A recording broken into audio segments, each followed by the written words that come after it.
Hello friends, एक बार फिर स्वागत है आपका आपके फेवरेट चैनल पे द एक्सपर्टीज। आज हम इसमें लेके आए हैं आपके लिए संस्कृत में सर्वनाम। आपने देखा होगा हमने इससे पहले हिंदी व्याकरण में सर्वनाम की वीडियो बनाई है। जिसने हमारी वीडियो नहीं देखी है वो प्लीज चैनल के डिस्क्रिप्शन में जाके वो वीडियो देख सकते हैं। हाँ, यहाँ पे आप देखते हैं कि होता क्या है, सर्वनाम किसे कहते हैं। हिंदी में सर्वनाम उसे कहते हैं जो चीज संज्ञा के बदले बोली जाती है, जो शब्द संज्ञा के बदले रखे जाते हैं उसे सर्वनाम कहते हैं। संज्ञा किसे कहते हैं, जब किसी का नाम होता है तो उस नाम के बदले अगर हम किसी चीज का यूज करते हैं, किसी शब्द का यूज करते हैं उसे सर्वनाम कहते हैं। सेम वही रूल आपका संस्कृत में भी है। किसी के नाम के बदले अगर हम जिस चीज का, जिस शब्द का, जिस वर्ड का प्रयोग करते हैं उसे कहते हैं सर्वनाम। तो आइए समझते हैं संस्कृत में सर्वनाम को किस तरह हम समझा सकते हैं। आइए तो आइए देखिए, हमने एक चार्ट बनाया है। चार्ट में जैसे आप देख रहे होंगे हमने एक वचन, द्विवचन, बहुवचन भी लिखा है। तो एक्चुअल में क्या होता है कि हिंदी में सर्वनाम के भेद होते हैं, आपने देखा होगा, उस हिसाब से चलते हैं। भेद के हिसाब से सर्वनाम के रूल चेंज होते हैं। और यहाँ क्या होता है, सर्वनाम के भेदों के हिसाब से नहीं, वचन और पुल्लिंग और स्त्रीलिंग के हिसाब से सर्वनाम में चेंज आता है। अगर हिंदी में अगर कोई लड़का है उसके लिए भी यह लड़का, लड़की है उसके लिए भी वह लड़का, यह लड़की, वह लड़की, या कुछ भी होगा। या कोई लिंग नपुंसक लिंग वाला, ऐसे तो उसमें होता ही नहीं, दो ही वचन होते हैं और दो ही लिंग होते हैं। अगर वैसा भी है तो वो यह और वह ही आता है, तो वहां पर कोई चेंजेस नहीं होते लिंग और वचन पर। लेकिन संस्कृत में क्या होता है, संस्कृत में सर्वनाम में जो चेंजेस होते हैं वो वचन और लिंग के आधार पर ही होते हैं। तो चलिए सबसे पहले समझते हैं पुल्लिंग, स्त्रीलिंग, नपुंसकलिंग। पुल्लिंग में मैंने आपको इससे पहले वाली वीडियो में पुल्लिंग वाली सबसे फर्स्ट हमारी वीडियो बनी थी, उसमें हमने बताया था कि अ का साउंड आता है। तो यहाँ पे देखें, ये अ का साउंड आएगा इसमें, सह, अ का साउंड आया। तो जहाँ पर हम किसी बालका लिखते थे तो बालका लड़का, लड़का एक नाउन है। लेकिन अब हम क्या करेंगे, यहाँ पर सह, उसकी जगह हमने किसी, मान लीजिए हमने रामा चंद्रशेखर लिखा, तो यहाँ पर नाम आया उनका। बालका तो सॉरी फिर भी आपका सर्वनाम में चला जाएगा क्योंकि लड़का, उसका लड़का होना उसकी जाति है। लेकिन यहाँ पर जैसे हम चंद्रशेखर, रामा, ऐसे कुछ किसी का भी नाम लिखते हैं तो वहां पर तो हमारा नाम आएगा। लेकिन हम नाम न लेके जब हम उसके बदले सर्वनाम का प्रयोग करते हैं तो ये आ जाएगा, जैसे कि सा, जैसे कि रामा पठती, तो ये आपका संज्ञा हो गई, राम पढ़ता है। लेकिन अब हम यहाँ पे क्या लिख रहे हैं, सा पठती, वह पढ़ता है। तो वह के बदले में पुल्लिंग में आएगा स। ध्यान रखिएगा प्लीज, बार बार हमने आपसे कहा है कि स्क्रीनशॉट ले लिया करिए आप लोग, या वीडियो को रोक के ये चीज आप नोट कर सकते हैं। ऐसे चार्ट भी आप बना सकते हैं जिससे आप लोगों को बाद में अगर आप समझना चाहें तो आराम से समझ सकते हैं। तो पहले हम इसको समझा देते हैं, फिर आप इसका स्क्रीनशॉट ले सकते हैं। पुल्लिंग में एक वचन में आएगा आपका सह, वह के लिए। अब अगर दो जने हैं, वे दोनों जब आएगा तो तब आएगा। इसका मतलब होता है वे दोनों। वह तो आ नहीं सकता, वह तो सिंपल है, एक सिंगल के लिए आएगा। तो जब दो जनों के लिए आएगा तो वे दोनों, और जब बॉयज में यानी कि पुल्लिंग में बात हो रही होगी तो तब आएगा। और यही जब पुल्लिंग में बहुवचन में चले जाएगा, वे सब, वे सब, या ये सब, ये सब, वे सब, जब यहाँ पर आता है तो वहां पर हो जाता है आपका ते, बहुवचन में ते। आपने देखा होगा एक वचन में भी जब हमने पुल्लिंग समझ रहे थे तो बहुवचन में क्या हो रहा था, गर्ल्स का और बॉयज यानी कि स्त्रीलिंग और पुल्लिंग का एक ही रूल हो रहा था, बालकाः यानी कि बहुत सारे बालक, बालिकाः यानी कि बहुत सारी बालिकाएं। तो सेम सर्वनाम में भी वही रूल रहेगा, सर्वनाम में भी कुछ अलग नहीं होगा। एक वचन का बदलेगा, द्विवचन का बदलेगा, और आपका बहुवचन में आपका आ जाएगा वे सब। ये तो था आपका पुल्लिंग के लिए। अब आता है आपका स्त्रीलिंग। स्त्रीलिंग जैसे मैंने आपको बताया था, एक वचन में सा आएगा, खाली सा, सा। जैसे बालिका आता है उसमें आका डंडा होता है, तो यहाँ पे सा में आका डंडा आ जाएगा सा।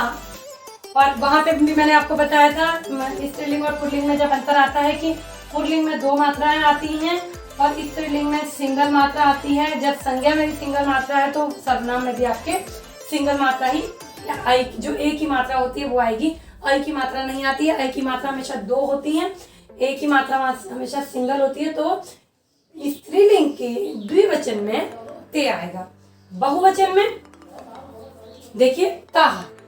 यहाँ पर थोड़ा चेंज होगा, वहां पर हमने देखा था कई चीज में क्या होता है बहुवचन में सेम हो रहा था, लेकिन जब हम सर्वनाम का प्रयोग करेंगे तो आपका बहुवचन में ताह करके विसर्ग लग जाएगा। इसके बाद देखिए नपुंसकलिंग। नपुंसकलिंग के बारे में भी हमने आपको बताया है अपने लिंग वाली वीडियो में, जब हमने स्त्रीलिंग पुल्लिंग वाला बताया था तो उसमें तीनों लिंग और वचन वाली वीडियो में हम तीनों वचनों के बारे में बता सकते हैं। अगर किसी को अभी यहाँ डाउट हो रहे हैं वचन और लिंग को समझने में, तो प्लीज सबसे पहले डिस्क्रिप्शन में जाके लिंग और वचन की वीडियो देख लीजिए, जिससे आपको बहुत आसानी से समझ में आ जाएगा। तो स्त्रीलिंग में दोबारा आते हैं। स्त्रीलिंग एक वचन के लिए आपका स, यानी कि यह या वह आ जाएगा आपका, यह या वह लड़की, यहाँ पे यह या वह लड़का आ जाएगा, आपका साउंड आ जाएगा। उसके बाद ते, वे दोनों, वे दोनों या ये दोनों कुछ भी आ सकता है।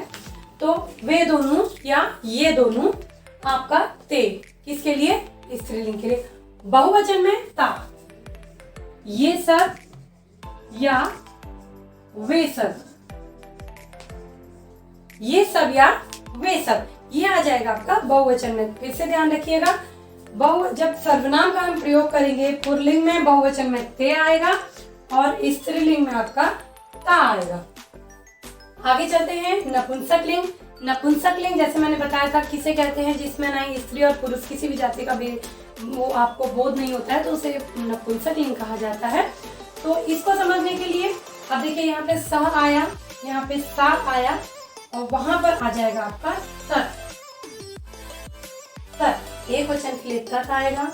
अब देखिए द्विवचन में सेम जो आपका स्त्रीलिंग में आया था वही आपका द्विवचन में आ जाएगा।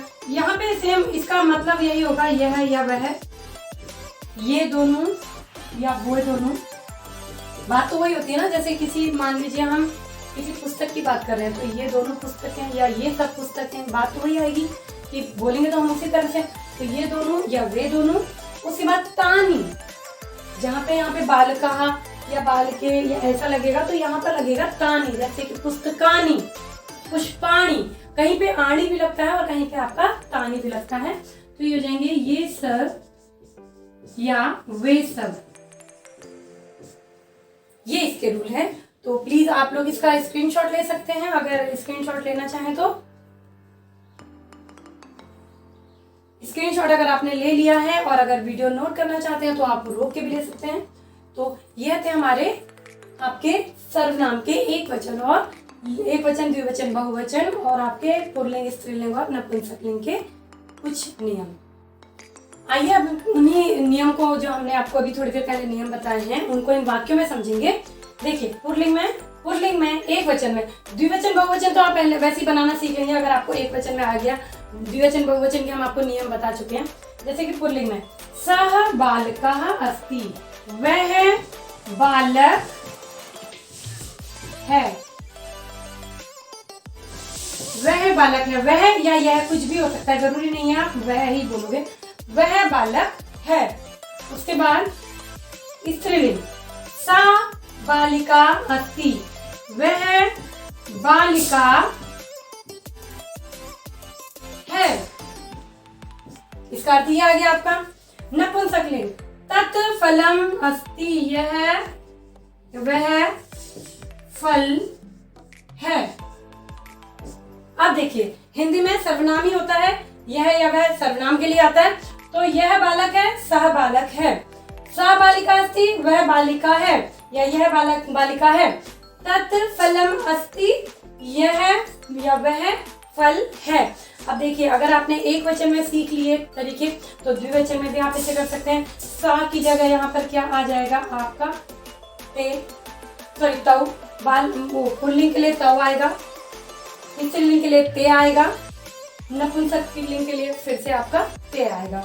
बहुवचन में यहाँ पर आपका आ जाएगा ते, यहाँ पर आएगा आपका ते। बहुवचन में जो मैंने आपसे कहा था कि कुछ चीजें सिमिलर होती हैं तो आपको उसमें देखना पड़ेगा कि वाक्य में किस चीज के बारे में बात हो रही है, वॉइस के बारे में बात हो रही है या गर्ल्स के। तो ते आएगा यहाँ पर भी आपका ते आएगा और यहाँ पर सॉरी यहाँ पे ता आएगा, यहाँ पर आएगा आपका ता बहुवचन में और यहाँ पे आ जाएगा आपका तानु। तो यही नियम है, एक एक सेंटेंस अगर आप बनाना सीख लेते हैं तो आप आगे को बनाना आराम से सीख सकते हैं, कोई प्रॉब्लम नहीं होगी। संस्कृत कोई ऐसी टफ लैंग्वेज नहीं है, बहुत ही सिंपल रूल होते हैं। अगर इन रूल्स के हिसाब से आप पढ़ना चाहेंगे तो बहुत ही आसानी से समझ में आएगा। फ्रेंड्स, ये थी हमारी आज की संस्कृत की सर्वनाम पर वीडियो जो आपने देखी। हमने बताया कि कहाँ पे स्त्रीलिंग, पुल्लिंग और वचन के हिसाब से जो सर्वनाम में चेंजेस आते हैं। प्लीज मैं बार बार आप लोगों से रिक्वेस्ट करती हूँ कि प्लीज संस्कृत नियमों से चलती है, नियम के अनुसार ही अगर आप सेंटेंस बनाना सीखेंगे तभी वो सही होगा। अगर आपने एक वचन को द्विवचन में या द्विवचन को बहुवचन में या विसर्ग भी कभी कहीं गलत लगा दिया, हलंत भी कहीं गलत लगा दिया तो वह आपका गलत हो जाएगा। तो प्लीज संस्कृत के नियमों को ध्यान रखिएगा। हाँ, ये चीजें तो आपको याद करनी पड़ेंगी। सा का मतलब क्या होता है, सा का मतलब क्या होता है, सत का मतलब क्या होता है, एज ए वर्ड मीनिंग आपको ये चीजें याद करनी पड़ेगी। होप सो आपको हमारी ये वीडियो पसंद आई होगी। अगर हमारी वीडियो अच्छी लगी please like, share, comment, subscribe करना ना भूलें। मिलते हैं अपनी नेक्स्ट वीडियो में, तब तक के लिए थैंक यू।